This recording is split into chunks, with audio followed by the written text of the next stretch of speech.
Hello दोस्तों, तो आज के इस लेक्चर में हम सीपेज थ्योरीज के बारे में पढ़ेंगे। जैसे कि आगे आने वाले लेक्चर्स में हम डिजाइन ऑफ वियर पढ़ने वाले हैं, वियर को हमारे डिजाइन करने वाले हैं। तो उसका जो डिजाइनिंग होता है वो सीपेज थ्योरी पे बेस होता है। तो हम डिजाइनिंग करने से पहले हम सीपेज थ्योरी को समझेंगे।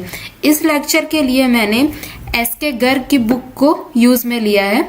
एस.के. गर्ग जो है हमारे irrigation engineering and hydraulic structure के लिए है, और इसका जो लिंक है आपको डिस्क्रिप्शन में अवेलेबल है, आप वहां से इसको डाउनलोड कर सकते हैं। तो चलिए हम इस लेक्चर को स्टार्ट करते हैं। हमारा लेक्चर क्या है? Seepage theory. ठीक है, सबसे पहले तो हम ये समझते हैं कि सीपेज होता क्या है। सीपेज क्या होता है? हमारा सॉइल रहता है वो क्या से बना होता है? सॉलिड से बना होता है। जैसे कि आप यहाँ पे देख सकते हैं कि ये जो है हमारा सॉइल, और ये जो हमको शो किया गया है ये हमारा क्या है? सॉलिड है। सॉलिड्स के बीच में क्या रहेगा? वॉइड प्रेजेंट रहता है। ठीक है, ये जो खाली स्पेस है, और इसी से होके हमारा क्या जाता है? वाटर जाता है। ठीक है, तो हमारा जो वाटर रहता है वो कहाँ से होके जाता है? जो इंटरकनेक्टेड जो वॉइड्स प्रेजेंट होते हैं सॉइल के सॉलिड्स के बीच में, उससे हमारा जो है वाटर पास होता है। और ये जो प्रोसेस है वाटर के पास होने का, ये हमारा क्या कहलाता है? सीपेज कहलाता है। ठीक है, तो आपको एक बात बता दूं कि हमारा जो सीपेज होता है और परमेबिलिटी होता है, ये दोनों जो है डिफरेंट थिंग है। सीपेज क्या होता है? सीपेज एक प्रोसेस है, वाटर के पास होने का प्रोसेस है। जब हमारा जो सॉइल रहता है वो वाटर को खुद से पास होने के लिए अलाउ करता है, तो ये जो प्रोसेस होता है हमारा क्या कहलाता है? सीपेज कहलाता है। लेकिन परमेबिलिटी क्या होता है कि परमेबिलिटी एक प्रॉपर्टी है। ठीक है, ये जो प्रॉपर्टी है वो हमारा क्या कहलाता है? परमेबिलिटी कहलाता है। सॉइल के वॉइड से जो हमारा वाटर रहता है, ये पास होने का जो प्रॉपर्टी हमारे सॉइल का, ये हमारा क्या कहलाता है? परमेबिलिटी कहलाता है। और इस प्रोसेस को हम क्या बोलते हैं? सीपेज बोलते हैं। तो चलिए हम यहाँ पे देखते हैं कि जैसे कि हमारा जो कोई भी हाइड्रोलिक स्ट्रक्चर है, उसका जो फाउंडेशन होगा वो क्या होगा? या तो परवियस होगा या फिर इम्परवियस होगा। परवियस मतलब कि क्या होता है कि ये जो फाउंडेशन है ये हमारा क्या है? डैम है। ठीक है, इसका जो फाउंडेशन है वो क्या हो सकता है? या तो ये जो रहेगा परवियस होगा या इम्परवियस। परवियस हमारा क्या होता है कि ये अपने आप से अलाउ करेगा वाटर को पास होने के लिए, और इम्परवियस मतलब कि यहाँ पे क्या फिलअप है? हमारा स्टोन या फिर रॉक फिलअप है, जो कि अलाउ नहीं करेगा वाटर को पास होने से। तो यहाँ पे हम मान के चल रहे हैं कि हमारा डैम के नीचे जो सॉइल है वो क्या है? परवियस है, मतलब कि जो वो क्या कर रहा है? अलाउ कर रहा है पास होने के लिए। तो हमारा जो सीपेज होगा वो किस में होगा? जब हमारा हाइड्रोलिक स्ट्रक्चर का जो फाउंडेशन रहेगा वो कैसा रहेगा? परवियस होगा, तब ये हमारा सीपेज होगा। ये जो प्रोसेस होता है हमारा सीपेज का जो प्रोसेस होता है, यह क्या करता है कि जो हमारा स्टेबिलिटी ऑफ स्ट्रक्चर है उसको क्या करता है? अफेक्ट करता है। और इसी के कारण जो हमारा स्ट्रक्चर का जो फेलियर का जो चांसेस रहता है वो बढ़ जाता है। ठीक है, तो दो टाइप के फेलियर होते हैं सीपेज के कारण हमारे स्ट्रक्चर में। पहला जो होता है क्या होता है? पाइपिंग फेलियर, और जो दूसरा होता है वो क्या होता है? Direct uplift failure. इसको वन बाय वन हम समझते हैं। जैसा कि आप यहाँ पे देख सकते हैं कि ये जो हमारा डैम है उसके नीचे पाइपिंग के कारण फेलियर हुआ है। ठीक है, यहाँ से भी हम देख सकते हैं कि ये सीपेज के कारण, जो हमारा पाइपिंग के कारण फेलियर हुआ है। लेकिन जब हमारा जो डैम होगा वो अर्थन होगा, तो फिर अर्थन होगा मतलब कि सॉइल से बना होगा, तो जो हमारा सीपेज होगा वो कहाँ से होगा? इसके थ्रू भी हो सकता है। ठीक है, ये सॉइल से बना हुआ है तो सीपेज यहाँ से भी हो सकता है, और हमारे डैम के नीचे से भी हो सकता है। लेकिन यहाँ पे हम क्या मान के चल रहे हैं कि जो हमारा डैम है वो क्या है? कंक्रीट का बना हुआ है। ठीक है, तो यहाँ पे जो हमारा ऊपर में जो सीपेज शो कर रहा है, ये वाला तो होगा ही नहीं केस। हम इस केस को देखेंगे यहाँ पे। तो यहाँ पे हम देखते हैं कि क्या होता है हमारे पाइपिंग फेलियर में, कि यहाँ पे जैसे कि यहाँ पे सॉइल पार्टिकल प्रेजेंट होंगे, तो ये जो रहता है हमारा सीपेज के कारण यहाँ से वाटर फ्लो होगा, तो ये जो सॉइल पार्टिकल्स हैं इसमें क्या करेगा? वो फोर्स एक्सर्ट करेगा, और ये फोर्स एक्सर्ट करने के कारण जो हमारा सॉइल पार्टिकल जो रहता है वो क्या करता है? अपलिफ्ट हो जाता है। ठीक है, तो उसके कारण ये फोर्स जब लगातार लगता रहेगा तो ये क्या होगा कि यहाँ पे का जो सॉइल है वो क्या होगा? रिमूव हो जाएगा। तो इस पार्टिकल्स के रिमूवल के कारण यहाँ पे हॉलो पाथ फॉर्म हो जाता है हमारे फाउंडेशन में। ठीक है, तो इसके कारण हमारा क्या होता है कि हमारा जो डैम होता है वो फेल हो जाता है। ठीक है, तो ये जो हॉलो पाथ क्रिएट हो गया, इसके कारण ये देख सकते हैं ये जो है हमारा हॉलो पाथ है जिसमें कि हमारा क्या जा रहा है, सीपेज वाटर जा रहा है। तो इसी को हम क्या बोलते हैं, पाइपिंग फेलियर बोलते हैं। उसके बाद जो हमारा नेक्स्ट होता है वो क्या होता है, failure due to uplift. Uplift क्या होता है, जब यहाँ से हमारा जो सीपेज वाटर है वो पास होगा और यहाँ पे हमारा कहाँ पे ये निकलता है डाउन स्ट्रीम में निकल रहा है, तो ये क्या करता है कि जो हमारा जो फ्लोर है उसमें क्या करता है, अपवर्ड प्रेशर लगाता है, ठीक है। तो जिससे कि यहाँ पे जो हमारा फ्लोर है वो क्या होता है, डैमेज होता है। तो इसको हम लोग को प्रोटेक्ट करने के लिए क्या करना पड़ता है कि एक प्रॉपर थिकनेस ऑफ यहाँ पे फ्लोर प्रोवाइड करना पड़ता है। तो ये जो फोर्स लगाता है हमारा जो सीपेज वाटर, ये हमारा क्या कहलाता है, अपलिफ्ट प्रेशर कहलाता है। तो यहाँ पे हम आगे देखते हैं कि जो हमारा सीपेज फ्लो है उसके लिए ब्लाइट्स ने कुछ थ्योरी दी है जिसको हम क्या बोल रहे हैं, Bligh's creep theory for seepage flow, ठीक है। तो according to Bligh's theory the percolating water flows the outline of the base of the foundation of the hydraulic structure. The length of the path thus traversed by water is called the length of the creep. Blight क्या बोल रहा है कि जो हमारा जो hydraulic structure है ये क्या है, हमारा डैम है, ठीक है। और ये जो है हमारा फाउंडेशन है, ये जो हमारा फाउंडेशन है। तो हमारा जो सीपेज का जो फ्लो होता है वो कैसा होता है, इसका जो पाथ रहता है वो कैसे होता है, सीपेज के फ्लो का जो पाथ रहता है वो किसको फॉलो करता है, आउटलाइन ऑफ द हमारा जो फाउंडेशन है उसको फॉलो करता है, ठीक है। और ये क्या है हमारा, ये हमने पाइल फाउंडेशन प्रोवाइड किया है, ये जो है हमारी पाइल्स हैं, ठीक है। तो इसके पाथ को हमारा जो सीपेज फ्लो है वो क्या करता है, फॉलो करता है। यही ब्लाइट्स ने बोला है। और जितना ये लेंथ ट्रेवल करता है जो हमारा सीपेज फ्लो है, इसको हम क्या बोलते हैं, क्रीप लेंथ बोलते हैं, जिसको हम आगे फाइंड आउट करेंगे। तो यहाँ पे हम इस फिगर से हम देख सकते हैं कि जो HL है हमारा क्या है कि जो अप स्ट्रीम और डाउन स्ट्रीम के लेवल का जो डिफरेंस है वो हमारा क्या है, HL, ठीक है। HL भी the difference of water level between up stream and down stream. यहाँ बुक में यहीं तक HL लिया है लेकिन एक्चुअल में ये यहाँ तक हमारा HL पूरा होना चाहिए, ठीक है। तो ये जो है HL यहाँ से यहाँ का है, अप स्ट्रीम और डाउन स्ट्रीम के बीच का जो लेवल का डिफरेंस है वो हमारा क्या है, HL है। और L जो है हमारा क्या है, टोटल लेंथ ऑफ क्रीप है, ठीक है। जो हमारा जो सीपेज फ्लो जितना लेंथ फॉलो कर रहा है ये हमारा क्या है, L है। तो HL/L का जो रेशियो होता है उसको हम क्या बोलते हैं, हाइड्रोलिक ग्रेडियंट बोलते हैं। तो जो टोटल लेंथ ऑफ क्रीप है जो हमारा क्या है, कैपिटल L, वो कितना हो जाएगा, ये यहाँ से हम लेके चल रहे हैं। तो यहाँ पे क्या है, ये नीचे कितना जा रहा है, D1 जा रहा है, फिर ऊपर D1 जा रहा है, फिर ये L1 जा रहा है, फिर D2, फिर ऊपर D2, फिर L2, फिर D3, फिर D3, ठीक है। तो टोटल लेंथ क्या हो जाएगा, 2 time of D1 plus L1 plus 2 time of D2 plus L2 plus 2 time of D3, ठीक है। तो ये हमारा क्या हो जाएगा, टोटल लेंथ ऑफ क्रीप हो जाएगा। यहाँ पे आप देख सकते हैं L इज इक्वल टू क्या आ रहा है हमारा, D1 plus D1, 2 time of D1,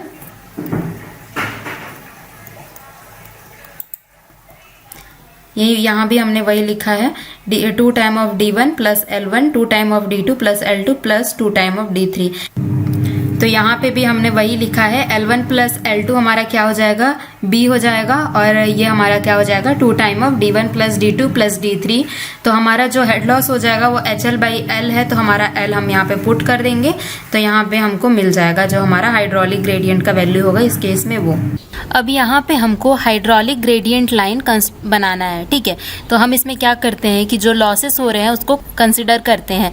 तो ये जो है हमारा वर्टिकल कट ऑफ के पास जो लॉसेस होता है कितना होता है, hydraulic gradient multiply by 2 time of D1, मतलब कि जितना लेंथ ऑफ क्रीप हमारा जो ट्रेवल कर रहा है वर्टिकल में वो हम यहाँ पे मल्टीप्लाई कर देते हैं, किससे, हाइड्रोलिक ग्रेडियंट से। तो ये हमारा क्या देता है, ये जो हमारा हेड लॉस हो रहा है उसको ये बताता है। उसके बाद जो यहाँ पे हम देख सकते हैं, इसके बाद हम देख सकते हैं कि यहाँ पे क्या हो रहा है, हॉरिजॉन्टल फ्लो हो रहा है। तो उसमें क्या होता है कि जो हमारा हाइड्रोलिक ग्रेडियंट लाइन का जो स्लोप हो जाता है वो क्या हो जाता है, कांस्टेंट हो जाता है। इसके बाद फिर से यहाँ पे क्या मिलता है हमको, वर्टिकल कट ऑफ मिलता है। तो इसके कारण कितना लॉस होता है हमारा, हाइड्रोलिक ग्रेडियंट इंटू कितना ये लेंथ ट्रेवल किया है, 2 टाइम ऑफ D2 का ये लेंथ ट्रेवल किया है, तो multiply by 2 time of D2। उसके बाद जब ये हॉरिजॉन्टल फ्लो हो रहा है तो यहाँ पे क्या हो जाएगा, जो स्लोप है वो कांस्टेंट हो जाएगा, और यहाँ पे फिर से हमको वर्टिकल कट ऑफ मिलता है। तो कितना से मल्टीप्लाई करेंगे हम, 2 टाइम ऑफ D3 से मल्टीप्लाई करेंगे, ठीक है। तो इस तरह से हमारा हाइड्रोलिक ग्रेडियंट लाइन बनता है। यहाँ पे भी हम नीचे देख सकते हैं कि total head loss is equal to H, हमारा hydraulic gradient multiply by 2d1, hydraulic gradient multiply by 2d2, hydraulic gradient multiply by 2d3 will occur respectively in the planes of 3 vertical cutoffs में इतना हमारा ये जो है 3 vertical cutoff, ये first, ये second और ये जो थर्ड वर्टिकल कटऑफ है, इतना लॉस हो रहा है जो हमारा यहाँ पे शो हो रहा है, ये जो, ठीक है, जो हमारा लॉसेस है। इसके बाद हम देखते हैं कि हम जो हमारा स्ट्रक्चर है, ठीक है, उसको पाइपिंग के अगेंस्ट सेव करने के लिए हम क्या करेंगे।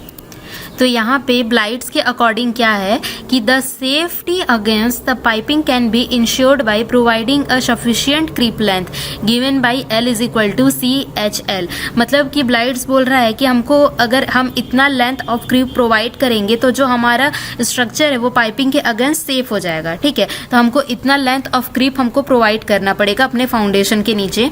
तो यहाँ पे हम देख सकते हैं कि इसको ट्रांसफर करेंगे हम तो क्या आ जाएगा, HL by L is equal to 1/C। मतलब कि हमारा जो हाइड्रोलिक ग्रेडियंट है वो कितना आना चाहिए, 1/C के इक्वल आना चाहिए। The hydraulic gradient is equal to 1/C, ठीक है। तो ये हमारा क्या कहलाएगा, सेफ हाइड्रोलिक ग्रेडियंट कहलाएगा। मतलब कि जो हमारा HL बाई L या फिर जो हमारा हाइड्रोलिक ग्रेडियंट का वैल्यू है वो हमारा 1/C के इक्वल होना चाहिए या फिर इससे कम होना चाहिए। जब इक्वल रहेगा तो वो कैसा हो जाएगा, क्रिटिकल कंडीशन हो जाएगा, ठीक है। तो इसीलिए हम बोल सकते हैं कि जो हमारा हाइड्रोलिक ग्रेडियंट का जो वैल्यू है वो 1/C से हमेशा कम होना चाहिए। और उसके बाद हम सेकंड देखते हैं कि सेफ्टी अगेंस्ट अपलिफ्ट प्रेशर के लिए हमको क्या दिया हुआ कि जितना हमारा क्या होता है कि जो हाइड्रोलिक ग्रेडियंट लाइन है, ठीक है, ये जो है हमारा हाइड्रोलिक ग्रेडियंट लाइन का जो ऑर्डिनेट रहता है वो क्या शो करता है, जैसे कि यहाँ पे जो हाइड्रोलिक ग्रेडियंट लाइन का जो हमारा ऑर्डिनेट है ये कितना होगा, यहाँ पे HL माइनस ये जो भी वैल्यू है HL by L into 2 time of D1।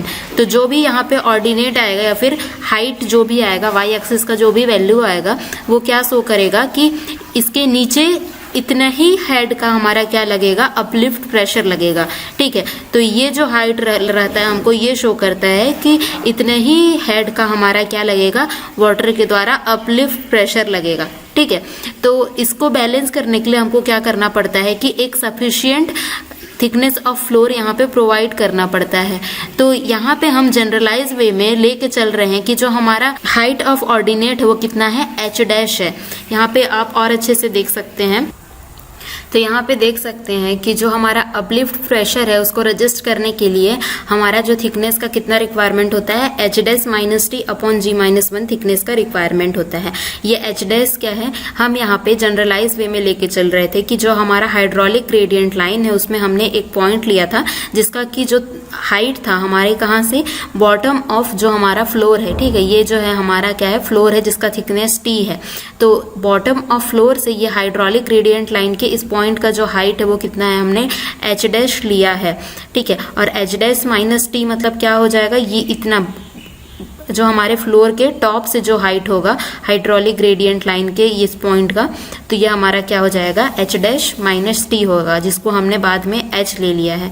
तो यहाँ पे हमारा H' माइनस T हमारा क्या है कि ये जो हमारा हाइड्रोलिक ग्रेडियंट लाइन का जो ऑर्डिनेट है इसका डिस्टेंस कहाँ से, टॉप ऑफ फ्लोर से जो डिस्टेंस आएगा वो हमारा क्या होगा, H' माइनस T होगा, और जिसको हमने किससे डिनोट किया है, S से यहाँ पे डिनोट किया है, ठीक है। तो हमारा जो अपलिफ्ट प्रेशर आएगा उसको रजिस्ट करने के लिए हमारा थिकनेस ऑफ फ्लोर कितना होना चाहिए, H अपॉन G-1, जिसमें कि H हमारा क्या हो जाएगा, height of ordinate of hydraulic gradient line from top of floor, ठीक है।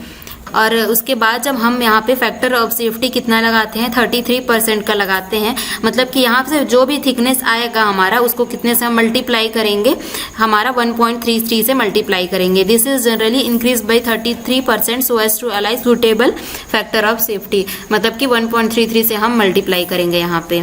उसके बाद जो हमारा नेक्स्ट है वो हमारा क्या है, लेंस वेटेड क्रीप थ्योरी, ठीक है। ये हमारा क्या बोलता है, जैसे कि हमारा जो ब्लाइट क्रीप थ्योरी था सिमिलरली वैसे ही होता है इसमें भी बस हमारा क्या होता है कि weightage factor of 1/3 for the horizontal creep, ठीक है, as against 1 for vertical creep. यहाँ पे हम जो हॉरिजॉन्टल क्रीप का है उसका जो वेटेज कितना देते हैं 1/3 रहता है। तो फिर हमारा जो D1 क्या था, हमारा वर्टिकल क्रीप था, ठीक है, तो ये हमारा 2 टाइम ऑफ D1 हो गया। और उसके बाद जो हमारा L1 था वो हॉरिजॉन्टल क्रीप था, तो उसको हमने कितना लिया 1/3 लिया। और उसके बाद फिर से हमारा जो वर्टिकल क्रीप था तो उसको हमने 2 टाइम ऑफ D2 लिया एज इट इज, क्योंकि इसका वेटेज फैक्टर 1 है। लेकिन जो हमारा हॉरिजॉन्टल क्रीप है फिर से उसको हमने 1/3 का वेटेज दिया, और ये हमारा 1 का वेटेज हमने फिर से वर्टिकल क्रीप को हमने दिया है हमारा। तो इसका जो फॉर्मूला हो जाएगा कुछ इस तरह से आ जाएगा, L1 प्लस L2 हमारा B के इक्वल है। तो उसके अकॉर्डिंग जो हमारा factor of safe lens hydraulic gradient यहाँ पे हमारा टेबल में दिया हुआ है। तो इसके बाद हम आगे बढ़ते हैं, design of vertical drop weir on Bligh's theory, ठीक है। तो यहाँ पे हम जो हमारा डिजाइनिंग है वियर का वो देखेंगे कि क्या क्या प्रोसीजर है हमारे डिजाइनिंग के ब्लाइट्स थ्योरी के बेसिस पे। तो यहाँ पे हम देख सकते हैं डिजाइन ऑफ पक्का फ्लोर एंड एप्रॉन। सबसे पहले तो आप देखिए कि कौन से कंपोनेंट्स क्या क्या हैं। जैसे कि ये हमारा क्या है, वियर है, और ये यहाँ पे हमने क्या प्रोवाइड किया है, अपस्ट्रीम पक्का फ्लोर प्रोवाइड किया है, जो कि हमारा क्या से बना हुआ है, कंक्रीट से बना हुआ है। और ये हमने यहाँ पे डाउनस्ट्रीम पक्का फ्लोर प्रोवाइड किया है, और यहाँ पे हमने क्या प्रोवाइड किया है, अपस्ट्रीम तालुस प्रोवाइड किया है, और यहाँ पे डाउनस्ट्रीम तालुस प्रोवाइड किया है। ये हमारा जो पक्का फ्लोर है इसको हम क्या बोल सकते हैं, एप्रॉन्स भी बोल सकते हैं, ठीक है। ये हमारा RCC का बना होता है, और ये जो हमारा तालुस है ये हमारा क्या का बना होता है, लूज स्टोन का बना होता है जी, या फिर रॉक्स का बना होता है, जो कि एज अ फिल्टर काम करता है। जैसे कि जब यहाँ पे हमारा जो वाटर है वो क्या हो रहा है कि यहाँ से सीप हो रहा है, ठीक है, यहाँ से बाहर निकलेगा तो इसमें क्या एक्सर्ट करेगा, प्रेशर एक्सर्ट करेगा, और अपने साथ कुछ सॉइल भी लेके आएगा। तो जो सॉइल होंगे ये जो हमारा स्टोन है इनके बीच में फंस जाएंगे, तो इसके कारण जो हमारा सॉइल है ये बाहर नहीं जा पाएंगे, ठीक है। तो इसका ये फायदा होता है हमारा। और साथ में ये जो अपलिफ्ट प्रेशर लग रहा है उसको भी क्या करता है, रजिस्ट करता है। तो इसके बाद हम देखते हैं कि हमारा जो ब्लाइट्स थ्योरी है वो क्या बोलता है कि हमारा जो लेंथ ऑफ एप्रॉन क्या होना चाहिए, लेंथ ऑफ जो हमारा अपस्ट्रीम और डाउनस्ट्रीम तालुस है वो कितना होना चाहिए। ब्लाइट्स थ्योरी के अकॉर्डिंग जो हमारा लेंथ ऑफ जो क्रीप है वो कितना होना चाहिए, CH1 के इक्वल CHL के इक्वल होना चाहिए। और हमारा जो थिकनेस ऑफ फ्लोर है वो कितना होना चाहिए, H/G-1, ठीक है। और हमने 1.33 का फैक्टर ऑफ सेफ्टी यहाँ पे लगा लिया है। जो हाइट है H हमारा क्या है, टॉप ऑफ फ्लोर से हमारा जो हाइट है हमारे ऑर्डिनेट ऑफ ग्रेडियंट लाइन का है हमारा। तो हमारा जो पाइपिंग फेलियर है और जो हमारा फेलियर ड्यू टू अपलिफ्ट है, ये दोनों को रजिस्ट करने के लिए हमारे ये 2 क्राइटेरिया हमको किसने दिए हैं, ब्लाइट्स ने दिए हैं। तो आगे देखते हैं कि इसकी डिजाइनिंग कैसे करेंगे हम। जो हमारा L2 है, L2 हमारा क्या होता है, यहाँ पे देख सकते हैं कि जो अपस्ट्रीम पक्का फ्लोर है इसका जो लेंथ है हमने कितना लिया है, L1 लिया है। और डाउनस्ट्रीम पक्का फ्लोर है इसका जो लेंथ है वो L2 लिया है। और यहाँ पे अपस्ट्रीम तालुस है इसका लेंथ L4 है, और डाउनस्ट्रीम तालुस है उसका लेंथ जो है हमारा L3 है। तो यहाँ पे एम्पिरिकल फॉर्मूला दिया है ब्लाइट्स ने, L2 is equal to 2.21 C√HL/13। ये किसके लिए यूज करेंगे, जब हमारा जो वियर रहेगा उसमें जब शटर प्रेजेंट होगा तब हम ये वाला फॉर्मूला देखेंगे। जैसे कि यहाँ पे हमारा शटर दिया हुआ है, ठीक है, यहाँ पे वियर है तो हमारा शटर हो भी सकता है, नहीं भी हो सकता है।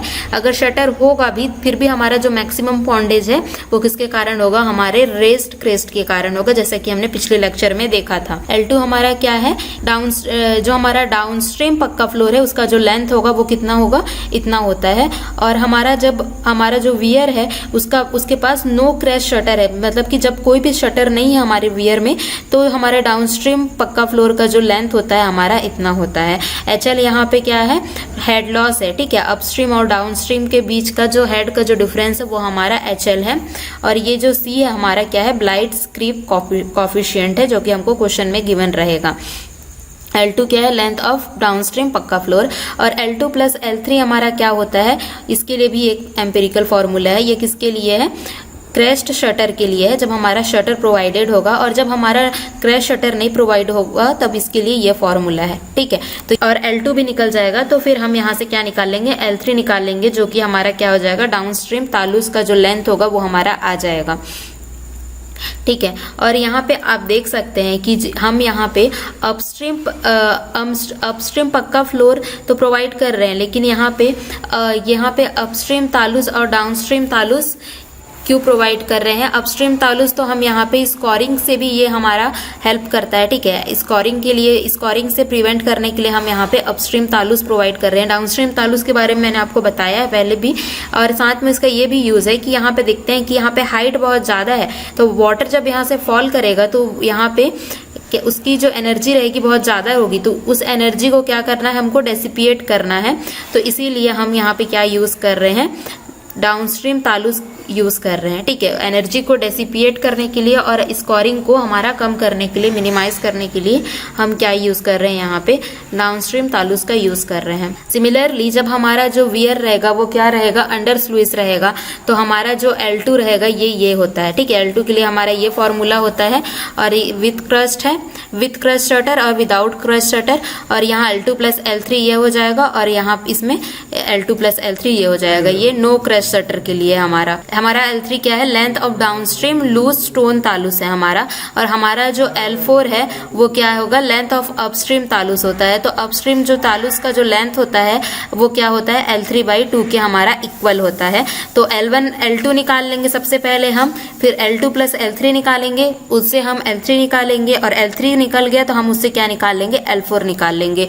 तो इस तरह से हम और सारी वैल्यूज फाइंड कर लेंगे, और जब हमको टोटल लेंथ दिया होगा तो फिर हम उसको माइनस, जो भी L2 L3 L4 है उसको माइनस करके हम L1 यहाँ पे फाइंड आउट कर लेंगे, जो कि हमारा क्या होगा, अपस्ट्रीम पक्का फ्लोर का जो होगा हमारा लेंथ होगा, जो हमारा L1 होगा वो, ठीक है। इसके बाद हम देखते हैं कि जो हमारा विथ ऑफ, जो हमारा ये क्या है, विथ ऑफ वियर है, ये जो B है, और ये यहाँ पे है, इसको हमने क्या लिया है, ये जो ऊपर का जो विथ है ये क्या है, B'। तो ये ऊपर का जो विथ है वो B' है, और नीचे का जो विथ है वो B है। तो उसको हम कैसे फाइंड करेंगे, यहाँ पे हम देख सकते हैं कि ये जो है हमारा क्या है, वियर वॉल है, ठीक है। तो इसके हेड से ऊपर जितना भी, जैसे कि ये है मैक्सिमम हाई फ्लड लेवल के केस में जितना भी वाटर जो रहेगा हमारे वियर के क्रेस्ट से ऊपर होगा वो हमारा क्या कहलाएगा, हमारा हेड ऑफ वाटर कहलाएगा, मैक्सिमम हेड ऑफ वाटर कहलाएगा, head of water over the weir wall at the time of maximum flood.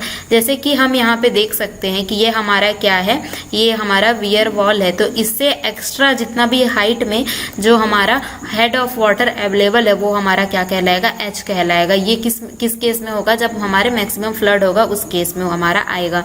तो यहाँ पे हम पुट करके विथ ऑफ वियर वॉल निकाल लेंगे, top width of weir wall निकाल लेंगे। जो हमारा G क्या होता है, specific gravity of floor material होता है, और जैसे कि RCC से बना हुआ है तो जनरली हम इसको कितना लिखते हैं, 24 का हम लेते हैं। सिमिलरली हम bottom width of weir wall भी निकाल सकते हैं। उसके लिए हमको क्या फॉर्मूला दिया हुआ है, H plus height of weir upon under root G-1, ठीक है। H क्या होगा हमारा, ये head of water over the weir wall at the time of maximum flood हो जाएगा, और ये जो हमारा हाइट ऑफ वियर है, और G हमारा क्या है, स्पेसिफिक ग्रेविटी है।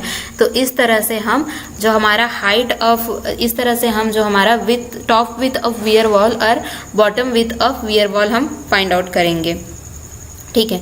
तो इसके बाद तो ये लेक्चर यहीं पे ख़त्म होता है। इसके बाद वाले लेक्चर में हम वियर को डिज़ाइन करेंगे। ये जो डिज़ाइनिंग है आगे के लेक्चर में यूज़ होगा, ठीक है। तो आज के लेक्चर में बस इतना ही। कल फिर मिलते हैं एक नए लेक्चर के साथ। अगर आपको ये लेक्चर थोड़ा सा भी यूजफुल लगा तो वीडियो को लाइक कीजिए, चैनल को सब्सक्राइब कीजिए। Thank you so much.